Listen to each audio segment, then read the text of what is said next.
Hi, I'm Tim. Welcome to Watchbox, and thanks for logging on. If you love this watch, email me, tmosso@thewatchbox.com. Your purchase and pricing email question line for buying this or any watch you see on any Watchbox platform. Please reach out to me directly. Email tmosso@thewatchbox.com for pricing. Today we're discussing a watch launched in 2009, 39.4 millimeters in diameter in stainless steel.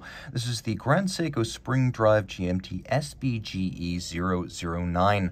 The watch, 39.4 millimeters in diameter, is 13.8 millimeters thick from lug tip to lug tip. The case is 46.5 millimeters. If we include the end links of the bracelet, the total distance is 51 millimeters across the wrist with a 19 millimeter spacing between the lugs. We'll throw it on my wrist and it wears well. The timepiece is suitable for a wrist as small as 14 centimeters circumference. You can see it is flat enough, especially with a conical bezel, that it should slide easily underneath the cuff. There are going to be no problems there. It has a nice counterweight in that the bracelet and the clasp are substantial, so if you want to wear it loose, it's not going to tumble around.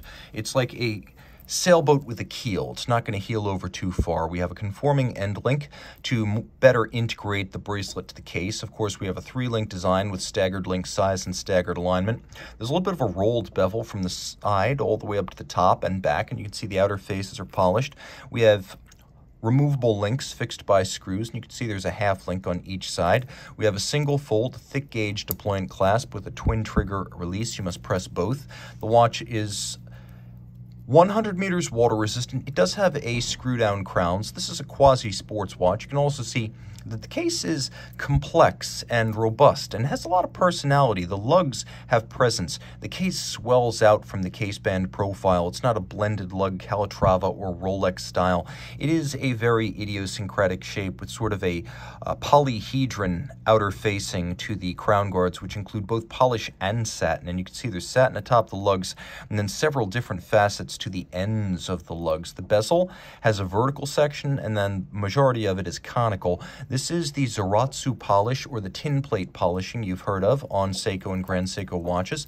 It is a manual process for polishing cases that involves holding the surface to be milled and polished against a spinning tin plate. This takes years to master, and it results in these Seiko and Grand Seiko watches that are Zaratsu polished effectively being hand-finished watches, something you will not find in Switzerland at this price.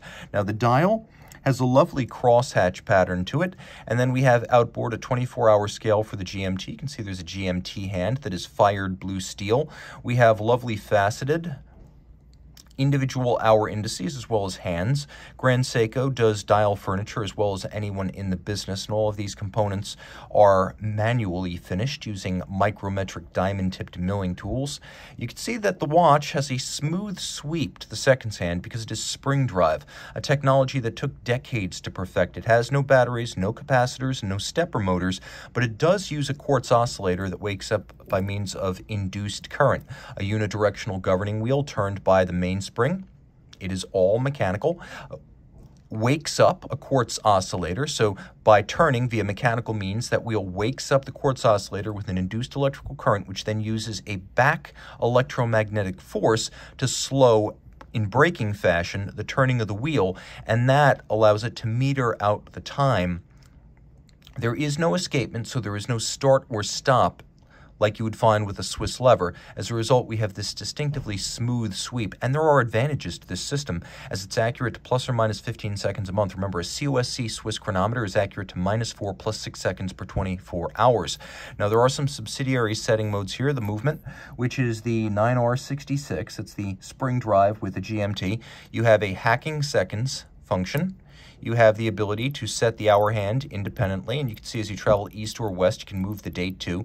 It's still ticking, or I should say it's still keeping time, but when I pull the crown out all the way now, the watch has stopped. I can set it precisely, and I can move both 24-hour and 12-hour hands. If I wind it, you can see that the power reserve indicator down at 7 o'clock starts advancing.